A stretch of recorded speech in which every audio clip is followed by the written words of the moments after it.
Uy, yung sana. Laruan? Hindi galing sa ano sa bag mo. Ang ganda, laruan natin yun. Ano to? Laruan? Di yan sa akin. Ano? Wow! Wow! Ano to? Cellphone? Ano ba yan? Saan ka galing ito? Diyan sa bag mo. Ito sa akin. Ano ba to? Wow! Wow! Mahal yan. Ang daming laruan. Wag, baka ano lang to doon? Di, napulot ko dyan dito Hindi yan sa akin. Wala akong ganyan. Apple pa nga yan eh. Napulot ko kasi dyan sa bag mo. Tingnan mo ang bag ko, sira na nga. Hindi nga ako makabili ng ganyan. Ate, sa'yo na lang to ate. Ano, wala pa kasi yung kain. Baka may pagkain ka dyan ate. Baka may-ari niyan, may pira ako dito.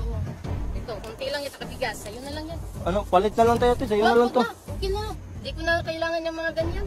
Walang signal sa amin. Sayang tong laruan ate. Sa'yo na lang yan. Salamat ito ate ha. Ingat to.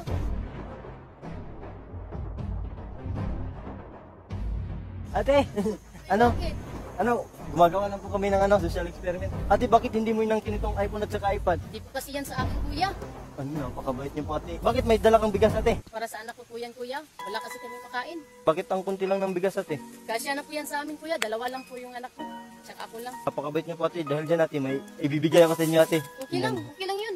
Ate, para talaga to sa'yo ate. Huwag na, kuya, okay lang. Ito talaga yung reward ko para sa'yo dahil Malaki na po yan, kuya. Napakabait mo kasi ate. Akin na yung kamay mo ate. Ito ba? O para talaga to sa'yo. Sa akin na to lahat? Oo, sa'yo na yan. Kuya, malaki na to, kuya. Di. Kasya na to sa amin. Kunti lang yung bigas ko eh. Tapos malaki na itong binigay sa akin. Bilhin ako ng bigas nito, kuya. At saka mga pagkain sa anak ko.